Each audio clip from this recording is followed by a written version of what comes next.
Hey, lovely people, a pleasant afternoon to you. So, beautiful people, I've been listening to Auntie Fae, Fae Ellington, the great, the esteemed, the notable, uh, orator. Let me call her that. Good communicator.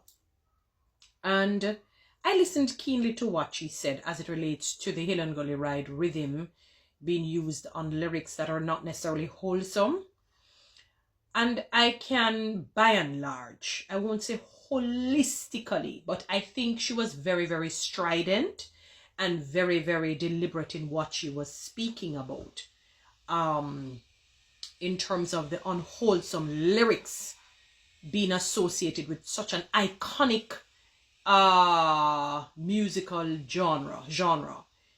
Such an iconic. When you hear Hill and Gully Ride, you think of Jamaica, you think of our, just civic pride and duty. You think of the elderly, the centenarians, things like these and what it is associated with. Let me see if I can give a good example. I am very, very disturbed. I am very, very disturbed by the fact that people are referring to sexual, like grievous, sexual assault, the RAPE, and they liked it onto grape. I completely detest it. I don't like it. There are so many words in the English language that they can use that they don't need to put a G on the RAPE. Because when you're now having conversations with people, they're going to have to qualify what they're talking about when they hear the words. There are a lot of words that were used in a good way, and they were now using it, they're associating it with something that is unwholesome, and it disturbs the daylight out of me when I listen to people talking and they just use it very casually because, TikTok has its laws and they will hold you accountable if you use the word. You have to know how to use the word. All right? Without it, maybe it's how the conversation goes. Spell it out.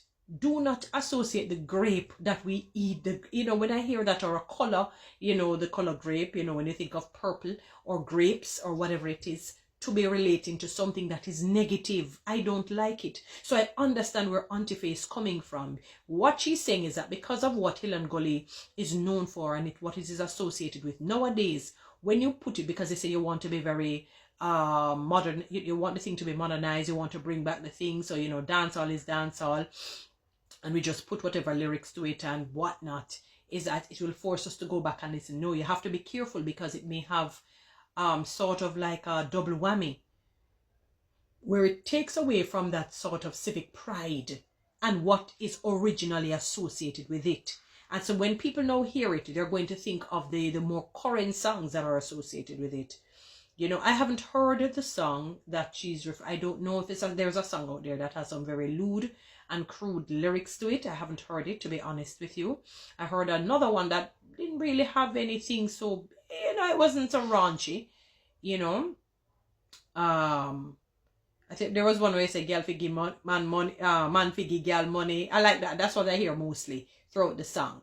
You know what I mean? And I don't think that particular artist is somebody who is generally is associated with anything that is lewd and crude. Generally, I don't know most of that particular artist's music, and this was, maybe it's a preference, there's just some people that I kind of more listen to than some, but that's the one I remember. Girl, man figgy girl money, and I kind of like that vibe about it, maybe because I agree with it, but I'm not sure if there's another song out there that has very lewd and crude lyrics. And you have to be very careful when you have these iconic music, musical arrangements and what, it is associated with, to just say, boy, it's dancehall, so dancehall can't just choose, anything that they choose to do and do whatever it is. No, you have to, one thing in life, we all have a boundary line that we cannot cross.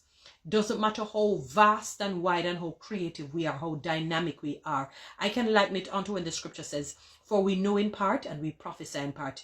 It's not everything that we're going to know. Similarly, it's not everything that you need to do to make an extra dollar or to become popular or to make something more popular. You have to leave some things as is. Just leave it in the traditional, you know, the very lineal state that it is in. Just leave it there and don't mess with it, you know, because sometimes I think we take things a little bit too far. So I know what she's saying when we associate something that very wholesome to something that is unwholesome. It disturbs your equilibrium and it takes away from that beauty, that virginity, so to speak, that is originally associated with that particular music. So she has a point. It is almost like this billboard that I saw with two legs out in the air and a bottle, like I don't know if it's a beer bottle or whatever in the middle. I heard that they took it down. I'm not sure. When I saw that, I said another, you know, another degradation of women, you know, another sort of colonial melocracy that's associated with the degradation of women. Because why is it that it had to be women's legs opening up with the beer bottle? Would they do that with male legs? You know why they wouldn't do it? Because of the negative, oh God, the backlash that they would have gotten. Oh God, and you would hear how they're trying to make the men look gay and this and all sorts of things. But the women must take it because the women are used to it. You see the hypocrisy behind it? Why not take the two men's legs like that and put a beer bottle? You know, you can't degrade the men that way. You're mad, we have to respect our men, but you disrespect our women. You disrespect our women. The subjugation of another woman. That was most distasteful when I saw it. Two legs out wide and like a bottle in the middle. And it was on a billboard. I heard that it was removed and I'm glad it is. I'm so happy it is. So we have to, I don't know, we have allowed our creativity to take us wacky and wild and way out of proportion. There's so many other, you know, songs and genre and musical arrangements that people can, if you want to make your dance all a little bit more creative, you can associate with it. But is it things that are very that speak about civic pride and duty and, you know, the longevity of our people and the things that our people accomplish? But I decide to become creative with it. Leave it as is. Leave it as is.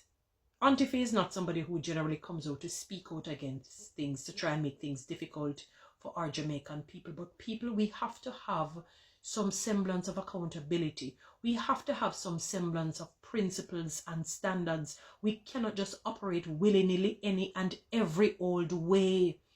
We need to respect history. We need to respect tradition. And we're not talking about history that was patriarchal. We're not talking about something that was colonial. We're talking about something that was, you know, gave that sense of dignity and pride and speak to our integrity. You know?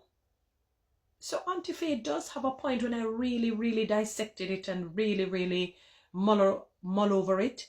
When I mull over it, I said, yeah, she does have a good point. Because it reminded me of the RAP and they're putting the G before the RAPE to represent RAP. You have to be very careful what we're doing. There's so many words that we can use as substitute words without taking the good to represent the bad.